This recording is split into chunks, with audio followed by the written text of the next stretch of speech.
Their radio. Their radio.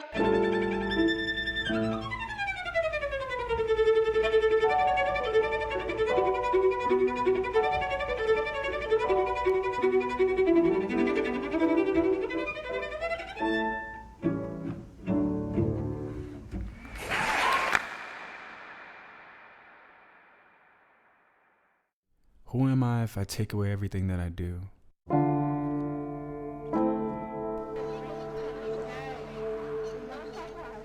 Who am I beyond music?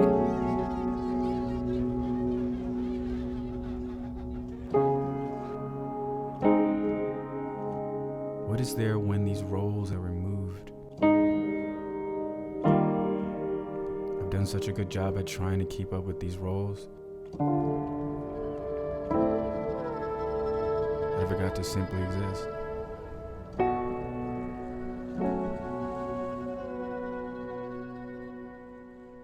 That was an excerpt from the music video for The Morning After by Malcolm Parson. Today on the show we have cellist and composer Malcolm Parson. He has performed with many artists such as PJ Morton, BJ the Kid, the Eagles, and more. He has participated in helping create the soundtracks for many film projects including Little Woods, The Sentence of Michael Thompson, and most recently, If I Go Will They Miss Me. This year Malcolm released an album titled Letters from Home, an album I found lots of comfort in, especially my transition back to LA. I spoke with Malcolm about his album Letters from Home, working on If You Go Will They Miss Me, balancing his work and life, some advice he had received from Quincy Jones, and recovering from injury.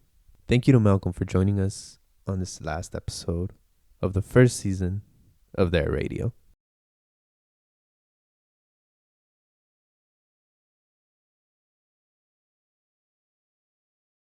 Today we have a special guest. Today we have Malcolm Parson. He is a cellist as well as a musician, a composer, worked with various films, and he just had an album that he recently released a few months ago titled Letters from Home. And I'm really excited because it's an album that I've really enjoyed within the last few months. Thank you for being with us, Malcolm. Oh, no problem. Thanks for having me, man. Before we get started, I want to ask you, how's your summer been? Oh, it's been great so far, man. It's been like a nonstop hang. I've just been moving a lot. So it's been all good, you know. Are you in the East Coast? Oh, I'm in New Orleans right now. I'm in Central. So I guess that's East Coast, right? You moved back to New Orleans recently? Yeah, I moved back in New Orleans like the end of 2020. So I've been back since then. Yeah, it's for the past 2 years. One of the main ways that I got connected with your work and your project was through the film that it recently came out, or that will be coming out. It's If You Go, Will They Miss Me? Yes. How did you become connected with that project? Oh man, I was connected with that project through a producer by the name of Stuart McIntyre, who I believe Stuart's wife heard me play for I was a part of some pitch for another movie, and she was on like the team, and he hit me up one day. It's like long story short, and he like referred me to Walter. Me and Walter like played tennis like 2 years ago. So the project's been in, flux for like that long. So after like we talked about it for a second and just, realized like, oh man, this is cool dude, then we just started sharing ideas and stuff. And, it took a second, but we got something going. And in that project, you also collaborated with DJ Khalil, right? Oh, that was cool, man. I've collaborated with a lot of people before. Like nowadays, it's like a lot of collaborations like online and sending files and stuff. But, having a chance to like actually go to meet with Khalil in person and meet with the director. See, I haven't done that with any films I've done, like I haven't like, what I mean by that is like creating with the director there, not like sending files and then we're sitting watching stuff. But so it was like me, Walter, and Khalil, and we just sat and vibed, and having Walter there really helped the process go by much faster because Walter knew exactly what he wanted. Like we put one cue over in a different spot and he was just like, no, we have to switch it. And just having him there to do that was like, oh wow, this is way easier than we're making it and then sending it back and forth. So that was a cool collaboration. But once I heard your album, I got hooked and I really enjoyed it. Letters from Home. But I kind of also want to know more about where you started playing, because what I've read is that you, at the age of 11, you had moved to Atlanta for a program. But I did also read, or I believe you had mentioned it in a talk where you said that your dad is a drummer. Kind of want to know about how you got into cello, and if you had a musical background before you got into cello. Growing up in New Orleans, we're like always around music, and everyone's, some families are just musical families or individuals and stuff. So my dad's been like part of the music scene for much longer than I have before I even like was born. They were went to school with like everybody. Everybody knew everybody. So I was like constantly around it. I started off on drums and stuff though. Wanted to be a drummer and then picking up the piano, and then I started playing the violin, and then I picked up the cello like in I think it was like third grade or something. My elementary music teacher came out with this big instrument and asked if anyone wanted to play it, and I was like, yeah. And it's been me and this instrument ever since, since then. But yeah, the music's always been around. And something that I've also read that you mentioned multiple times is that one of the main attributions to your success is as a musician is discipline. When did you realize that discipline would be an important factor? I don't know how to answer that, only because I feel like that's something that you have to like either really work on or like something you grew up in. And I say that because I'm still working on it. The older you gotta, but I felt like I grew up in that. Like, my mom's a Cancer, my dad's a Virgo. They're very serious, intense people. So the discipline started at home, and then playing sports, growing around, not just music, but being in every sport, basketball, football, baseball, like that discipline and it was always there. So when I realized I sucked at almost every sport, I just took that discipline and put it into music. And so it was just like a seamless thing. So I feel like that was something I realized a long time ago. In order to do great things or really good things or important things, you got to really like tighten up on your discipline and time management and, take control of your days. You know, that way you could just, that's like the true sense of freedom is discipline, because you don't have to think about what you're doing anymore. I know at 9 o'clock I wake up and do this. I know at 10 I gotta do that. Bop, bop, bop. I'm free. The Yeah. scariest place to be is to not know what you're doing when you're 24. That's a little, like devil's playground, man. It didn't take me a while to realize, but it's just something that like you've mentioned, like it's something that I do have to practice, and just kind of for myself, especially with getting like this, for example, this show started. It definitely Mhm. took a lot of discipline, making sure that I did what I had to do, give myself those deadlines, especially when it's something creative, where it's not Yeah, like these other factors that are on you. It's kind of like these things that we have to set for ourselves. So that's one of the main reasons. That's where my that question specifically stemmed from. But got you, yeah. got you. Yeah, it takes. I'm still working on it. Like, and then when you start traveling a lot, like I kind of lost it this past summer a little bit because I was moving too much and my circadian rhythm was off, and I'm tired, but I'm still trying to.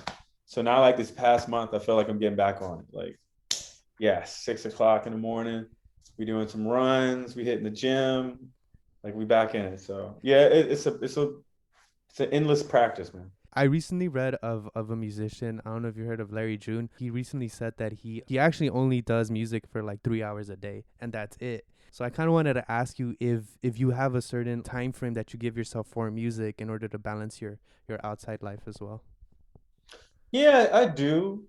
I consciously try, and then sometimes it just does not work, But yeah, I agree with that. Knowing when to step away is really important because that feels like you're on time, is having good off time. Me stepping away, yeah, working out, playing tennis, going to sports events, concerts, hanging, that's like taking some time off, spending time with family and stuff. I don't know about 3 hours. I kind of do way more than three, like way more than three. And then depending on the project, it may be like I'm gone for like a few days. And then I step away for some time, it's just you just gotta manage it. But yeah, I try to do the best I can. So going back to Letters from Home, so there are two songs that I really enjoyed, which is No Love Lost and The Morning After. And I read that you created this album after returning to New Orleans. But why was it important for you to return to New Orleans? I've been gone for like so long, you know, and that was like the pandemic year. There was like a lot of change ups in my life, and I was in Brooklyn at the time, so I had no other place to go. So I was like, well, I'm not staying in New York. Like I'm been here for like almost 10 years. I think it's the best time to go back home. It was really cool, like it was such a polar opposite from being in like a closed space and a gritty city to like air and trees and people who are nice. It was very much needed at that time. So I was trying to get out of New York for like 3 years prior to that. And then when the pandemic hit, I was like, I think this is the time to do it. At least for myself as well, something that I did as well as I moved back to LA. I was living in the Bay. And once I moved back, things were the same but also felt different at times, especially when I've been gone for so long. But is there something that you were able to reflect upon once you returned back to New Orleans? Reflecting on what I'm doing and like beyond like me coming back home and seeing family and rekindling relationships and stuff. But it was kind of like a bookmark in my life. Like, what am I doing? Like before I got back to New Orleans, like the past 10 years of my life was just on the road and just like working hard. Like I was moving a lot. So this is the first time I had the chance to stop and really question, do I like what I'm doing? Do I like where I'm going? Do I, like how can I, what do I want to do with my life? So being out here was like that type of reflection. Like, am I even going the right way? I feel so burnt out, like something has to change. So it was a lot of interpersonal reflection, and trying to see who this person myself is. And I think we were able to also see that through the video for the morning after, Yeah. when you pose those questions as well through the video. And something that I really enjoyed about the video was as well where it was black and white when it was you in the present tense, but there was Mhm. also, it was very colorful when it showed the home videos and the Oh yeah. everything else. And I think that's one of the things that really stood out to me was there was color with the way you thought of things, or the way you showed us the before, right? Yeah. Is that something that was intended? Yes and no. I have to give that to Nick. Like me and my pops went and shot a bunch of stuff, and that was the stuff that he shot, like the VHS footage stuff he shot back in the 90s. Like I just went through his collection and started grabbing stuff and getting all this archival footage. And I got to give that to Nick. Nick just found the perfect spot to put that. I was like, oh wow, Nick, did you meant to do this? We were just like, did you mean to put that there? So I have to give that to Nick. I think his last name was Diliberto. Diliberto. Yeah, I have to give that to Nick. He edited If I Go Where They Miss Me as well. So that's all Nick, man. From what I've read from the reviews of your album is that this is what the article said, that you had created this album to reconnect with your childlike spirit, the idea of spontaneous inventions where process was more important than result, to fall back in love with creating. Was the creative process at one point no longer enjoyable for you?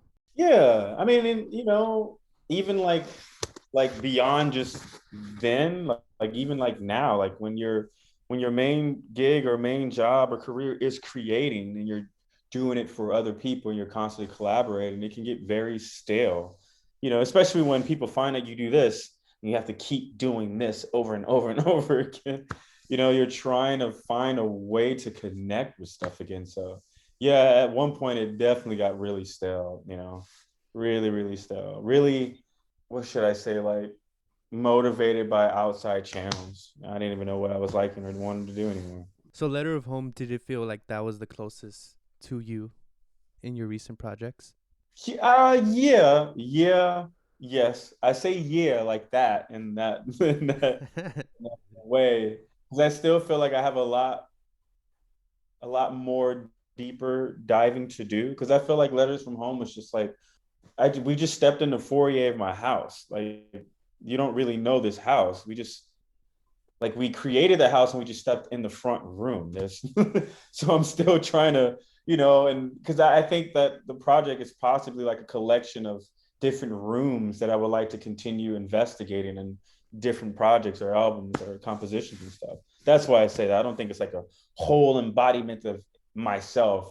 but I think it are doorways to places I can possibly go or like to go, or There's also one more thing that I kind of wanted to bring up, and just because I saw it on your Instagram, it was this image of the certificate you got from the Grammys from your participation Yeah. with the PJ Morton. But as well, right next to that was this image of you with Quincy Jones, right? And that really Oh, stood out to me because you had also mentioned in an interview that you've always had this vision of walking in the footsteps of Quincy Jones, someone who wasn't just an artist but also a composer and producer. Were you able to meet him and have a conversation with him?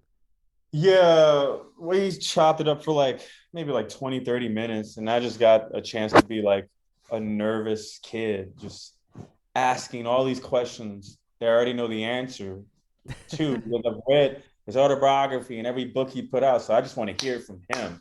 Just like, yo, like give me more game, man. It was really nice. It was kind of like that just felt like, you know, like you were saying about being burnt out or like creatively burnt out. That was like a time when I was like really just like I'm kind of losing my joy for this. And seeing him was like a unicorn. Like after a gig, he would like produce this gig I was doing. And everyone was like, "Oh, he's upstairs." And we was like, "What?" So me and like a few other musicians, like a small collection of people, was there, and it was cool, man. Like I recorded it and stuff, but he said a bunch of stuff. A lot of it I can remember, but I can't right now. But it was just like, wow, like I'm just sitting here chopping it up with Quincy. This is dope. Yeah, it was dope. Is there something that maybe he might have said or maybe you take with you, whether it's something he said or something that he made you think about? He said a few things that I like to carry with me on my day to day life. One of them is like to not suffer analysis from paralysis or paralysis from analysis. Do not suffer from paralysis from analysis. Like you're paralyzing the situation by overanalyzing what's happening. Like you're paralyzing us freely creating or being present by overanalyzing it. The other thing he said was like, "There's only 12 notes, so find out what everyone did." And I was like, "Oh, okay, I'm with that." So find out everything, figure it out. Like that statement right there makes me feel like it's a lifelong journey, and you have to be like a lifelong student. You know, those guys really know their stuff. They're not like just like people who just like know like one element of music. Like this dude can, yeah, he produced Thriller and all the stuff that we know him for, or do we know him for half the stuff like creating Vibe magazine or Mad TV. But I'm still bugging out from him like being a straight up amazing arranger and composer for like Frank Sinatra and Duke Ellington. Like his first Grammys was like from an arranger, man. Like this dude is writing and studying with Nadia Boulanger. Like that is amazing. Like, yeah, Michael's dope, but let's focus on those first 40 years. Like we love Michael, I get it, but this dude started with Nadia Boulanger. Like what? That's stuff like that. So yeah, yeah.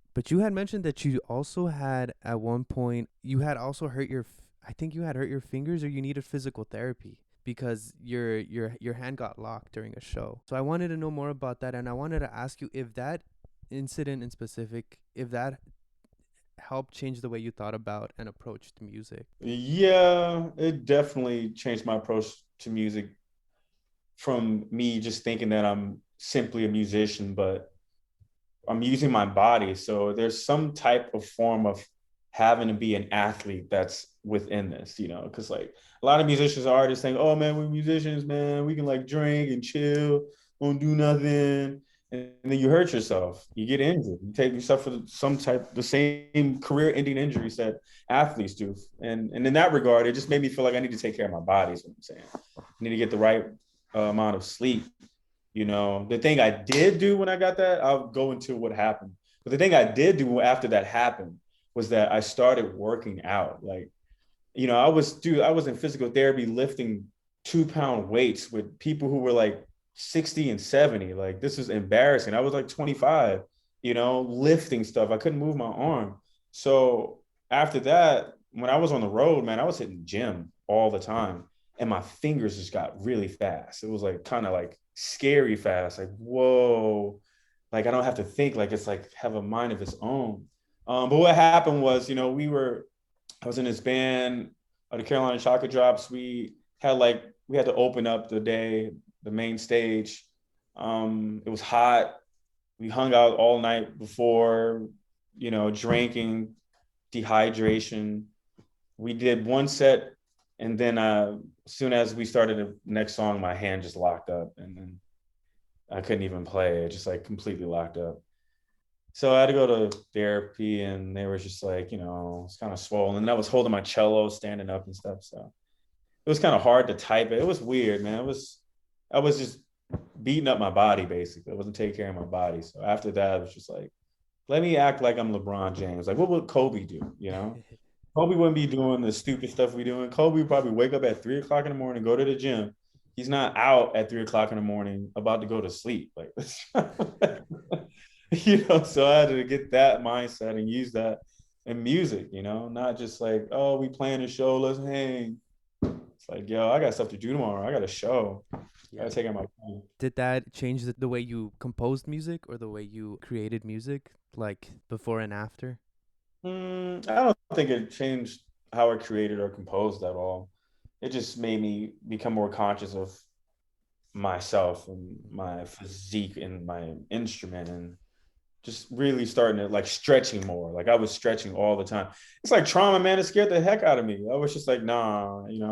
And then before that, I suffered an injury that I never told anyone about, overplaying. And I felt a pop in my shoulder.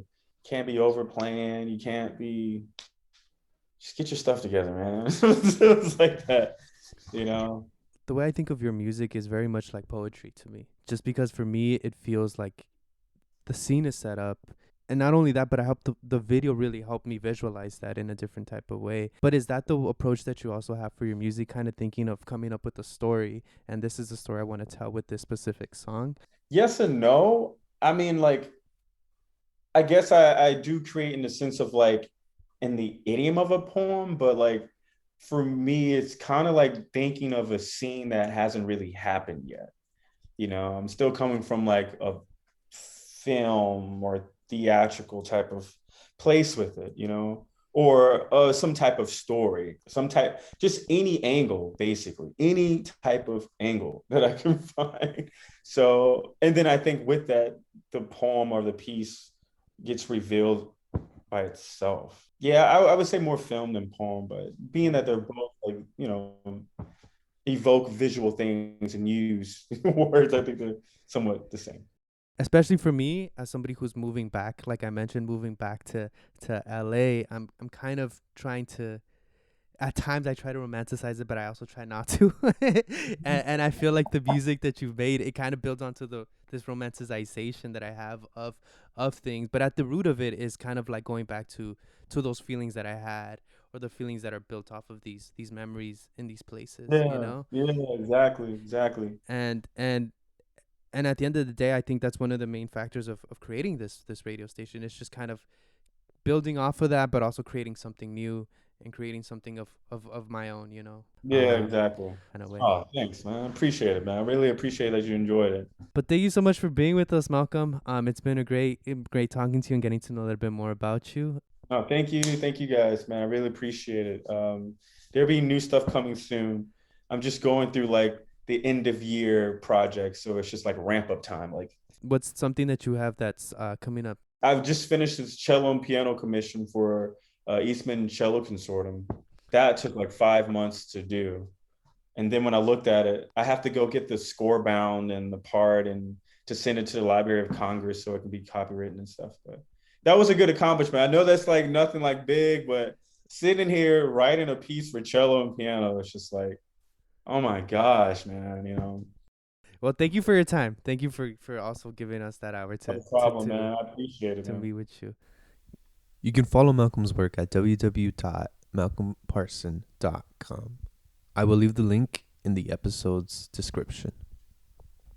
Thank you to everyone who's listening to the first season of their radio.